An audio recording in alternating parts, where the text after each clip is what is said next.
Good morning, everybody. Welcome to Liz Live.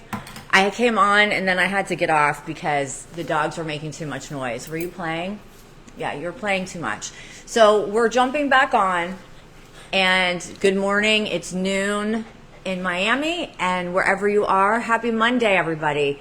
This is the beginning of a week, and today's topic is grief therapy and what kind of therapy is really appropriate for people who are grieving. This is something I've been doing for 18 years. So I can tell you from my experience what the secret formula, you could say, or the right formula is for someone who's in acute grief. Because sometimes we don't know when we're grieving and we're lost and we feel like we're kind of in a desperate place. It's hard to know what's the right thing to do. And it's also hard to make decisions because when we're grieving, our executive functioning goes offline and it's hard to make decisions, especially decisions that have to do with you, with yourself, because your life just dramatically changed. So I want this video to be a guide for anyone who's grieving to understand what kind of therapy is really appropriate and what's really going to be helpful to you when you're in acute grief. And you can also use this video to understand what's proper for you if you find that you're having a hard time functioning. Sometimes, grief goes on for years. Sometimes we grieve someone for 20 years. Sometimes we grieve someone for 2, for 10. Grief isn't something that just ends. It's something that evolves and changes over time. So we're going to talk about that today, and we're going to talk about my recommendations for you or anyone you know and love who's grieving. So I hope that you'll share this video with someone you love because there's going to be a lot of really good information in it. All right, so where shall we start? So first of all, just to make sure everybody understands, grief is the state of being that typically we will involuntarily shift into when we lose someone that we love. And that state of being can be very different. It can look very different for a lot of different people, but it's kind of a mixture of shock, sadness, disbelief, loneliness, depression, and anxiety. And some people will be more in shock than others. Some people will be more tearful than others. Some people will, become very introverted. So the state of grief can look very different from person to person, but make no mistake, grief is pretty obvious. We have a hard time making decisions. We have a hard time thinking straight. We're often very tearful. We often stay in a state of shock and feel a lot of anxiety. So all of those kind of negative feelings are the ones that come in during difficult grief. Hi, Kevin. My cousin just clicked on. Hello. So we're going to talk about all those different states and what's really appropriate for you when you're grieving. Over the years, I've had a couple of clients who have come to me right in the beginning of their grief process. So meaning their loved one died maybe a few days or even a week before they came for therapy. And these can be, that was a good move on their part. A lot of people tend to wait. A lot of people tend to wait to come to therapy until the initial shock and the funeral and all that ends. And then when they're home alone with no one around them, that's usually when they call for therapy. But I've had quite a few people over the years come to me right in the middle of acute grief. A couple examples. I've had several clients over the past few years whose spouse just unfortunately died suddenly from a heart attack. I've had 2 clients like that. I have one client that her husband actually committed suicide in front of her and her son, and I've been working with her since that happened. There's a lot of really tragic things that you see as a therapist, and of course I've also worked with clients whose child died from an overdose or spouse died from cancer or heart disease. I mean, I've seen it all. And when I get the call from somebody right in the beginning, it's very helpful for them because they have that support immediately. But that's more rare. Most of the time when we're in shock, we don't think to call the therapist that soon. It's just not something we think about because our executive functioning goes offline. When the amygdala, the part of the brain that produces fear and has makes adrenaline pump very high, we are not thinking clearly. It's very hard to think clearly when you're in acute grief or you're in distress. So getting to a therapist in the beginning is a good move, but might not happen for everybody. So if you know somebody who's recently experienced loss, and I mean could be days, could be weeks, could be months, share this video with them because they're probably very confused, very sad, and are not sure what to do. And you also want to go to a therapist who specializes in grief. Not all therapists specialize in grief. It's not that the general therapist maybe wouldn't know what to do, but think about it. If you have a health problem, let's say you break your leg, you're not going to go to the cardiologist.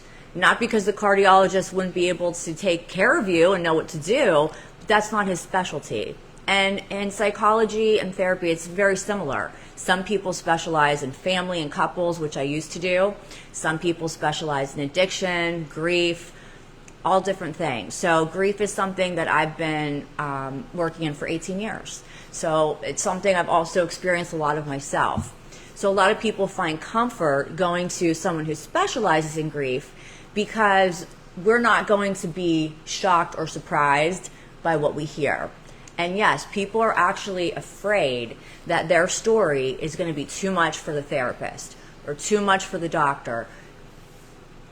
Don't worry about that. When you need help, just reach out to us. And us grief specialists, we know what we're doing. We really do. So making that call as early as possible is a good idea. What I've noticed, a lot of clients who make that call right away and they come in to see me maybe within days or weeks of their loved one passing away, is they tend to get very frustrated in therapy. And I've seen this happen with a few people over the years. And they get frustrated because sometimes people have in their mind, if I go to the therapist, if I go to my doctor and get medication, then I'm going to be okay immediately.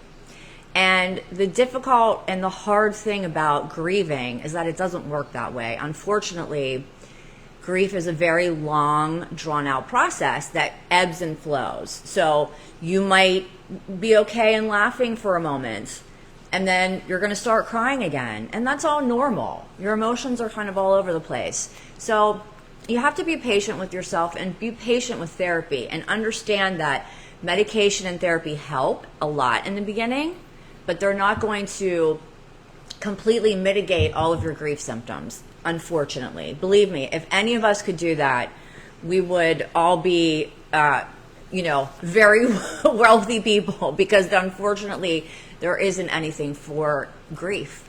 And that's why therapy is so important, and in my opinion, it's critical. I've seen people who don't go to therapy, and they grieve, and they have no support. And generally what happens, it doesn't mean that everyone has to go to therapy who's grieving. That's not true.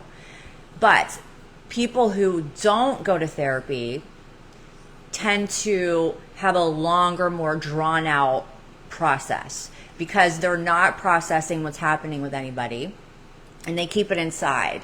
And those emotions have to go somewhere. They don't just disappear.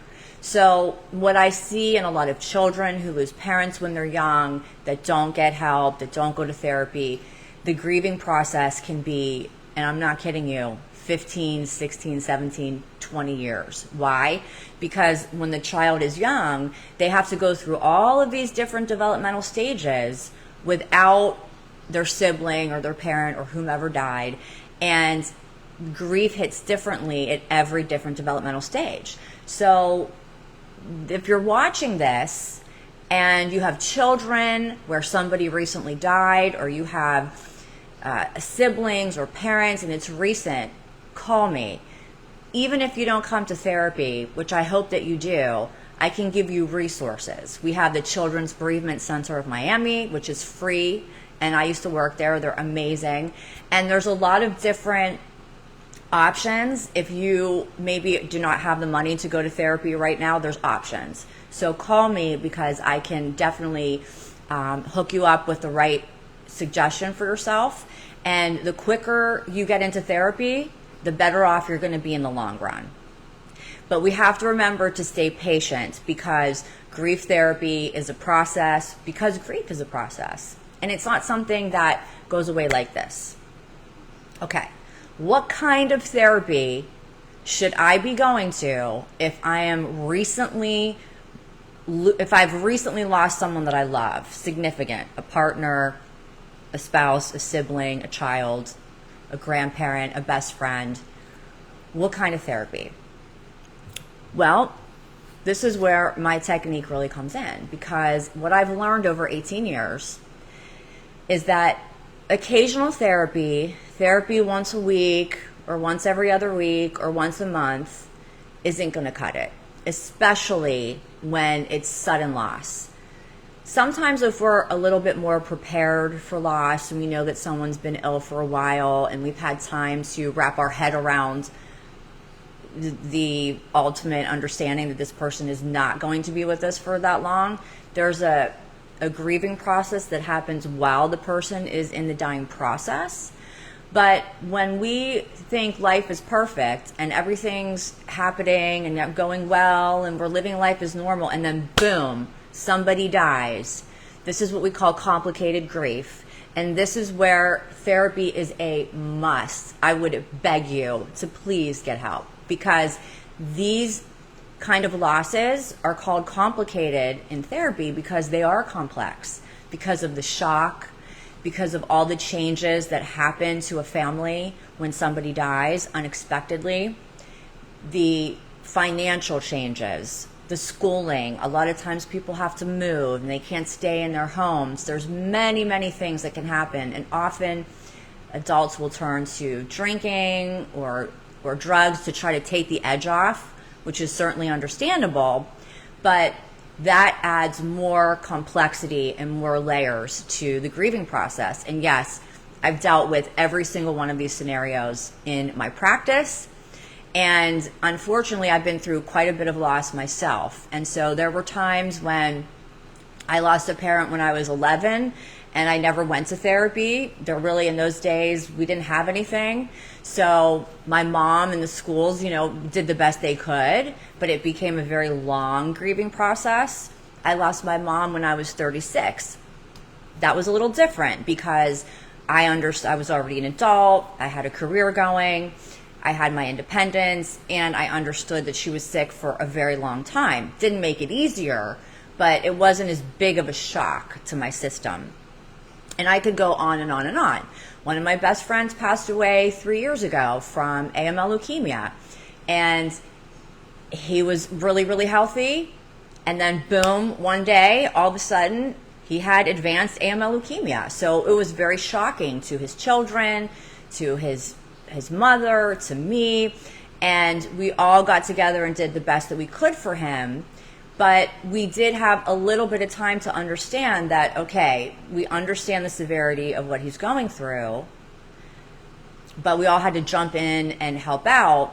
So we didn't think about therapy at the time. We were thinking about helping the sick person, which is very common in families. And then it's only after the person's death do people start really grieving and realizing that, oh my God, my life has changed. It's so different. So there are so many different scenarios that happen to us in life, and we can never really be prepared. You don't really know. You don't know how you're going to react until you go through it. And the clients that I work with, so many of them have been just blown away by the sudden losses of partners, spouses, parents, children, that going to therapy once a week is just not enough support. Their world is so rocked that they need to see therapy. They need to see me or to go to therapy a few times a week.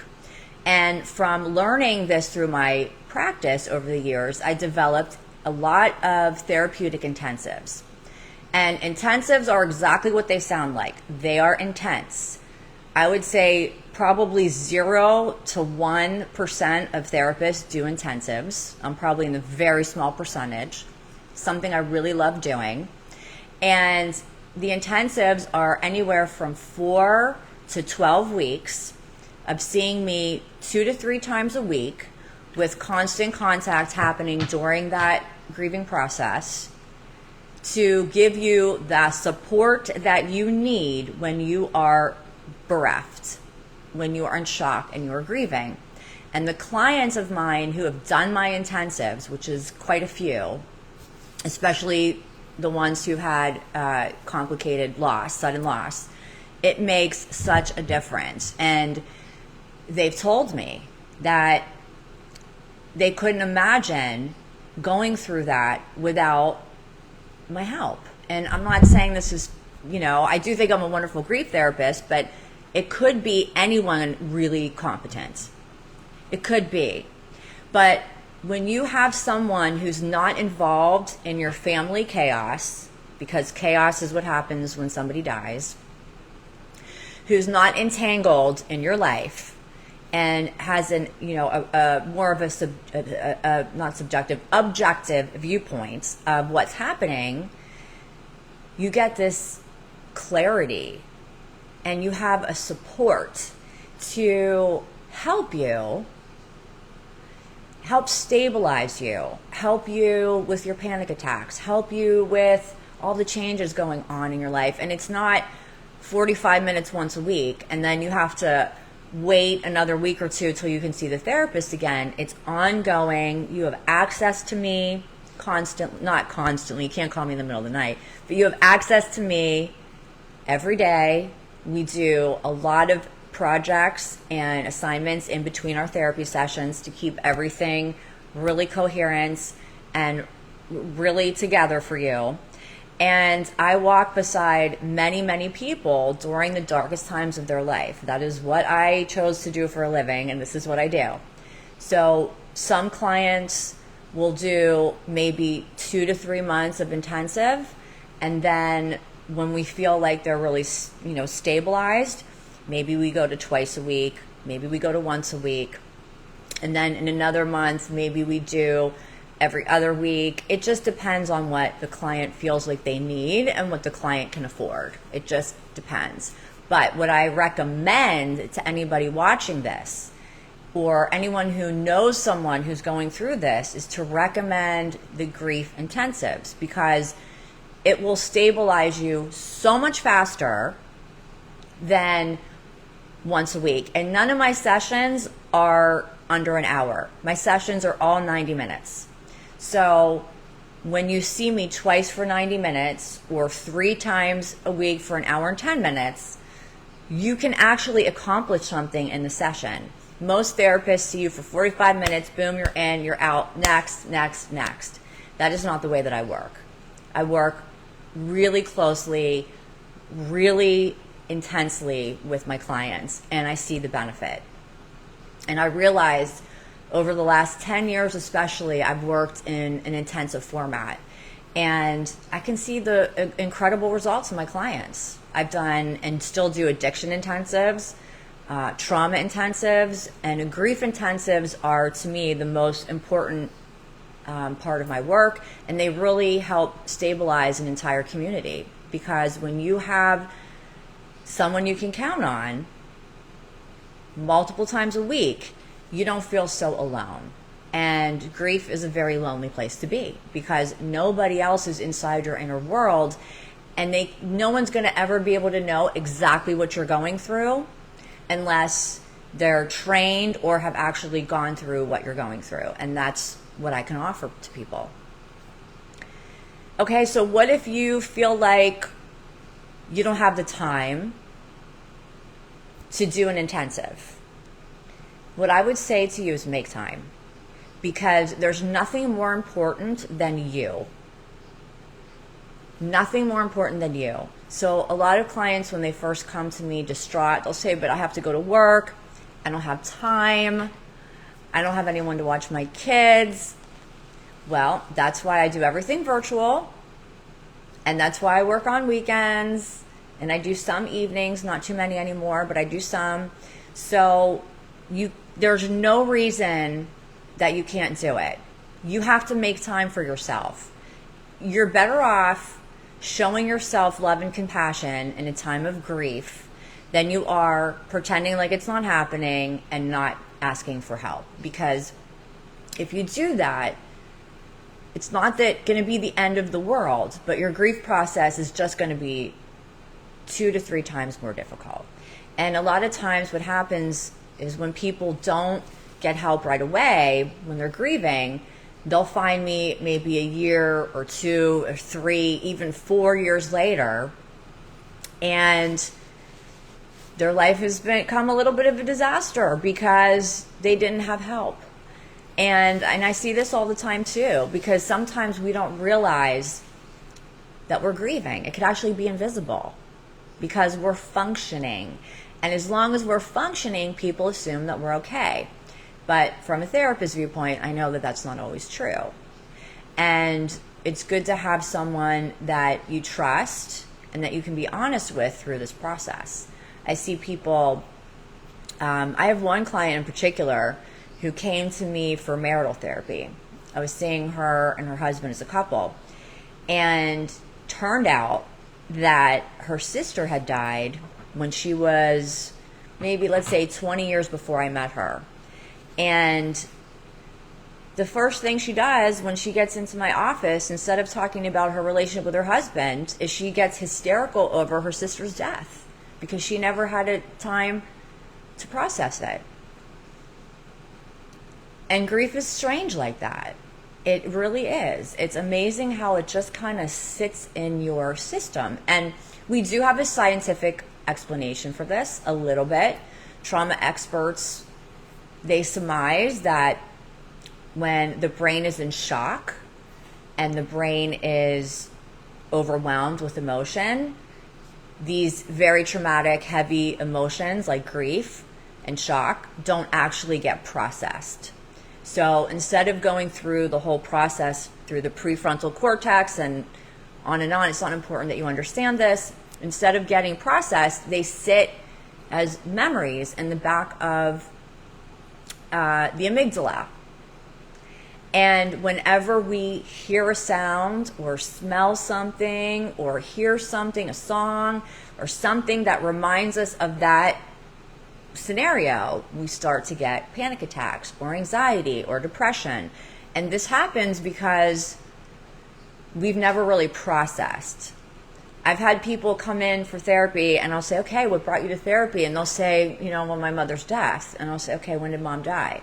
6 years ago. It's not uncommon. And that's why I feel like it's so important. Today's show is so important because if you love somebody that's going through loss, share this with them. Let them know that, hey, maybe you should give Elizabeth a call or just send me a message and ask me a couple questions. And get informed because you deserve it. And your loved ones deserve to be supported in a most difficult time. I remember working at the Children's Bereavement Center in 2007, I believe. If anyone doesn't know what that is, it is a beautiful organization that gives free therapy to children and families every week. And it gives free therapy in a support group fashion. So my very first job in mental health was volunteering with them, and I later was hired. So I worked with the middle school group, and the bereavement center is free of charge, and they have therapy, group therapy for all developmental stages. So we saw 5-year-olds, we saw middle school age, which was my group, we had high school, young adult, and then we had the adult group. So families could come if they lost somebody significant. Every Monday night, we would have the same pizza, the same cookies. It was all free of charge. And everybody would go into their support groups for about an hour and a half to 2 hours. And then all the families could get together and go home. And it was really, and it still is, probably the best service for children and families that exists in the country. And we were, I say we, I wasn't the founder, but I worked there early on, and the founders started a whole movement across the country of children's bereavement centers. And many other states around the country have followed their model. And it started right here in Miami. So it's something to be really proud of if you're from Miami. And they're awesome. I learned so much from them. And they really understand that in the grief model, one of the strongest grief models for grief therapy is sharing your experiences with other people who've gone through loss, especially for children. So the model is based on peer support. And I think that my grief intensives are something that is following that model, that we do not have to go through this grieving process alone. So you can reach out to me and do the bereavement center if you have children. There are so many resources, but you have to learn what's available to you, and this is something that I can help you with. And there's no reason why you can't do both together. Children grieve a lot differently than adults, so it's important that you understand the resources available. So, and I'm going to send this to my old friends at the bereavement center because they'll be happy that I gave them a shout out and how important they are to the grieving community. And when I worked there, I saw all these little kids come in who had just lost their mom and dad or dad. I met kids 5, 6, 7, 8 years old that lost both their parents. And these are the children that I worked with. And you can just imagine the terror that they were going through. And that terror goes on not just for children, but for the adults responsible for those children too. So let's summarize, and I'm going to go through my outline to make sure I didn't forget anything. So we're talking about why independent therapy might not be enough, why single sessions every week or 2 weeks might not be enough. And the reason that we understand this is, 18 years of experience. I understand the way that people heal the most efficiently, which means with the least amount of anxiety, the least amount of depression, the least amount of addiction. This tends to be the result when we have intense, consistent therapy to support us while we're going through a significant loss, particularly if it was a sudden loss. All loss hurts, but sudden losses come with a layer of shock that really can rock your world. So we understand that going to therapy once a week or to a therapist that doesn't specialize in grief, I'm not going to say it may not be helpful.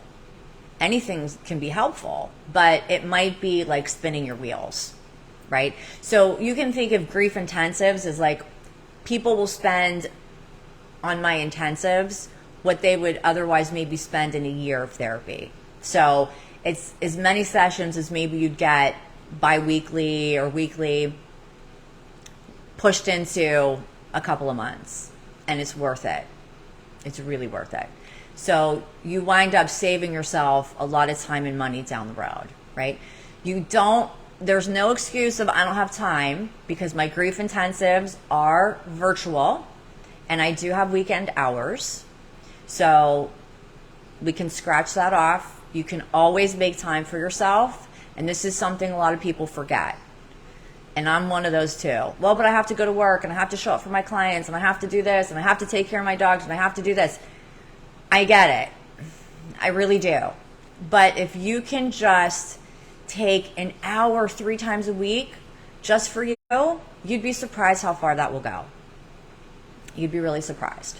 So time is important. The person you go to, hopefully it's me, you want them to be a grief specialist. It might even help to know if your therapist has actually experienced grief, which I have, so that they really get it. They're not just talking out of a textbook or, a model of therapy. They've actually lived it. And one of my professors in grad school, she was a bereavement specialist. And she had lost 2 of her husbands. And she was incredible. And she was a great advisor. to me, and she helped me a lot and taught me a lot. And her dissertation was on grieving when you're not married, because she was, with someone for a really long time, but because they weren't married, her husband's family shut her out, and she couldn't be involved. And there's just so much drama that goes on with grief, and that's why we all need to reach out for help. Okay, so let me just check and see, what are we missing, if anything?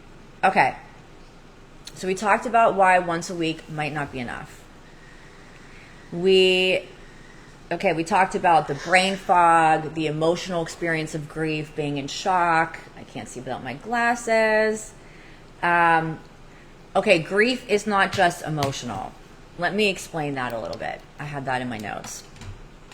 What does that mean? Well, what that means is our emotions, and grief being a pretty intense, I would say, state of being, emotional states, affects our physical body as well, because it affects our nervous system.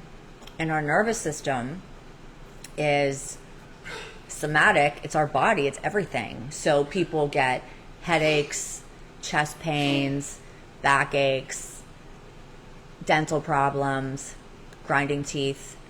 When you're stressed, you might get muscle spasms. You might suddenly, unfortunately, develop some kind of sickness. This is something that is well documented in most studies in psychology. We document and look at what is the relationship between stress and physical health. And it's proven over and over again. There's a direct relation. You can't deny it.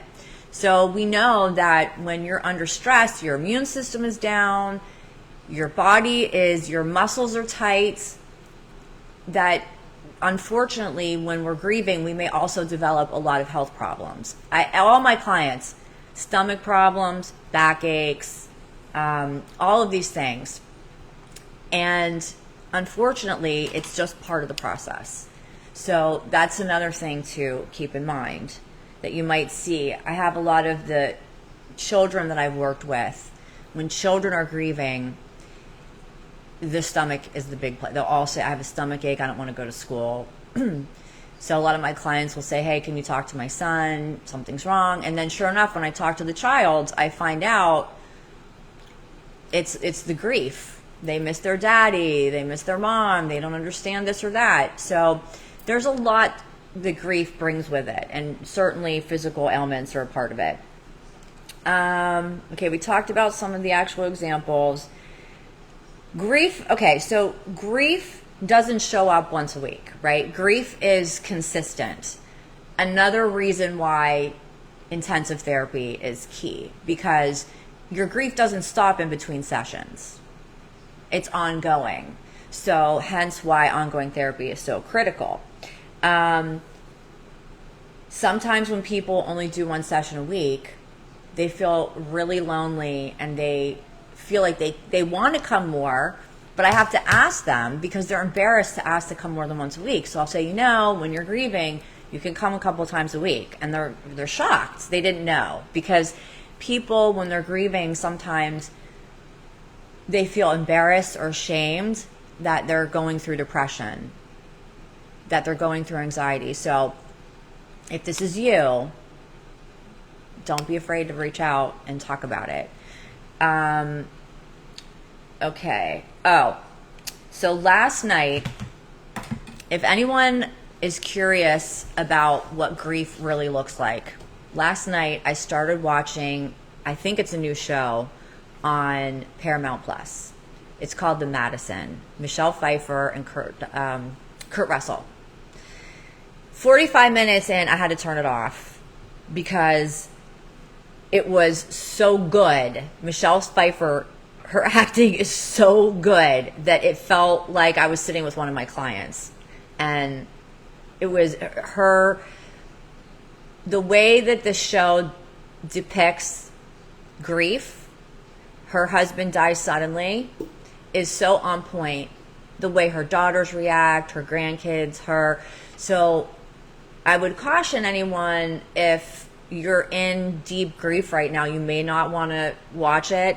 But if you're wondering what a loved one might be experiencing who's going through grief, I find that it could be very educational. And Michelle Pfeiffer nails it. I mean, nails it. But it's intense. So the Madison on Paramount Plus, if you are curious and you want to educate yourself a little bit, watch that. If you dare. Okay. All right. So we're going to talk about last thing we're going to talk about, my holistic approach. So something that I do besides good old therapy is I do an integrative approach, which means I believe that healing is a holistic situation. When we want to heal, it's holistic. It's not just the brain. It's not just the body. It's the integrative process. So when you're coming to me for therapy, of course, you're going to get excellent grief therapy. You're going to get concierge service, but you're also getting integrative healing. I do energy healing. I'm a certified Reiki master for 6 years. So I do energy healing, which is really relaxing and really helpful. I help people meditate. I teach people through meditation and Reiki how to calm their nervous system and become present in a moment instead of because when we're grieving and we're nervous, we're usually catastrophizing about the future, or we're really hung up on what happened in the past. And that's normal, by the way. No shame in that. But part of what you'll get in my intensives is we practice being present in the moment. And this is surprisingly helpful. And it's a skill, and it's something that I teach. So we do meditation, we do Reiki, we learn presence. We also do look into spirituality, because a lot of times when people are faced with deep grief, their big question is, why did this happen? People get very angry. Why did my amazing husband, wife, child, parents have to suffer this way? So there's a lot of existential questions that come up when we lose somebody. And I probably spend 95% of my free time investigating this. I'm always listening to speakers, reading, practicing, reading about different religions, because I can't answer these questions, right? No one can really answer why horrible things happen, although many people have attempted to. There's some great books out there where authors have tried to explain it. There are speakers and spiritual leaders and mediums and people who, spend their whole lives dedicated to this question. Why is there suffering? And I'm very interested in this. So when I'm doing therapy with you, we're also going to take a little look into, what is your God concept? What is it that you believe? Where do you think your loved one is? A lot of people come to me with extreme anxiety because I just want to know where my mom is. I just want to know where my husband is. I just want to know where my child is. I want to know they're safe. I want to know they're okay. And these are big existential questions that nobody can answer with any degree of certainty. So we work with that, and we will look at different belief systems, different spiritual belief systems, and try to come up with some spiritual understanding of, how to make meaning of tragedy. And there's so many great books out there that I've read. We are meaning-making machines, and we, as humans, we need to understand, we need to make meaning of things in order to really fully process. So when I'm working with someone, for example, probably one of the most, I've heard a lot of horrible cases, but probably one of my most devastating cases, and one of the clients that I am most amazed with, she was present 2 years ago when her husband killed himself, and he did it in front of her and her son. And there's a little bit more to the story than that. And she called me within days, thank God. I had seen her and him for couples therapy, maybe 8 years prior to that. So now her and her little 6-year-old son are absolutely devastated. You know, she runs her own business. She doesn't have a lot of help. She has family. She has to keep going somehow. And she obviously did my intensives. We still see each other, not that as frequently as we used to, but her strength is incredible. It's amazing. And one of the questions that she really wrestled with is like, how could this happen? Why did he do it? How did this happen to me and my son? Why? And we can ponder that question forever, literally. And in death, in dying, in grief, we go there.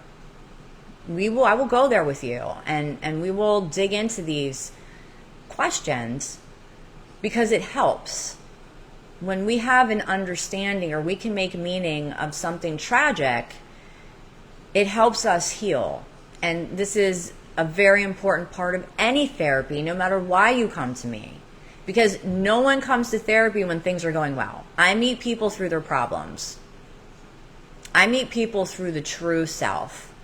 Any layers and any, things people use, masks and PR representatives to cover up who they really are, they immediately are gone when they come to therapy with me, because I'm connecting to a person's true self, to their soul, to what they're really going through. So when you connect to people like this, you have to have the ability to go to these bigger questions and not necessarily find answers, right? Nobody can really claim to find answers, but at least to go there and try and make meaning. I also have an amazing medium, Katie, who I've worked with for, my goodness, over 10 years, that I refer my clients to when and if they want. So some of my clients find great relief in talking with Katie because she communicates with people who are deceased. And probably all of my clients have seen her at least once. They love her. But my clients are very specific about when they're actually ready to talk to her, and sometimes not for a couple years. And a lot of times they like me in the sessions with them, which I do. So sometimes we go together. The beauty of virtual therapy, we can do everything together. And a lot of people find a lot of comfort in that. I went to Katie when my mother died. That's how I met her. Shortly after, maybe a couple years after. And she blew my mind. She was so accurate. And so we started working together, and we've done events together, and she's an amazing person to get connected with. So that's another thing we do. So I'm very open to spirituality. Obviously, my thing is therapy, counseling, psychology. I have almost 2 decades of experience, and I'm very passionate about it, and I really love it. So let's see, if anyone has any questions, most people when they're grieving will not comment or ask questions on social media, so I know that too. That's okay, but you can always private message me. You can go to my website, upliftmeliz.com, and you can contact me through the website. You can also just text me. My phone number is everywhere, so you can call my cell phone. You can text me first. Okay, so final thing is, who do I help? Everybody. I help everybody. There is no specific case. There is no specific situation that I cannot be of assistance. After 20 years of mental health, you've seen it. You never say you've seen it all, but we've seen a lot, right? And I don't scare easily, so you can come to me with whatever is going on in your life, and together we will get through it. My intensives are phenomenal. I have great testimonials. And if this is something that you're curious about, if you are in that state of grief where you feel like your life is falling apart, like you don't know what to do, you're having panic attacks, you're feeling sad, call me.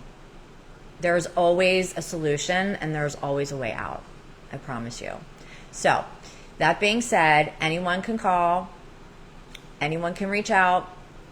My grief intensives are part of my offering. I also do addiction intensives, trauma intensives. I'm trying to step away from couples and family therapy, although I used to do it. I'm really focusing on the one-on-one intensives because they work so well. And I think that's it. So don't be shy. Send this to someone you love. Please send this to someone you love, someone who's experiencing grief. And you can text me, call me, email me. Texting is the best way to get a hold of me. I don't check my emails every day. So if it's urgent, make sure you text me. And you can talk to me about what kind of grief intensive you want, how many times a week you want to go, how many weeks, and we can work through that together and find out what's best for you. Okay? So I hope everyone, even though this is a heavy subject, someone's got to talk about it. It's important. So I hope everyone has a fabulous week, and I will keep you updated on all the fun things I'm doing in my practice, selling these beautiful pieces of quartz crystal to help heal during grief and heal other situations in life. You can check out my social media to learn more about that and to learn about all the different integrative healing that's happening with Uplift Me Liz. Have a great week, everybody. Thank you so much for watching and spending your lunch hour with me. Until next time.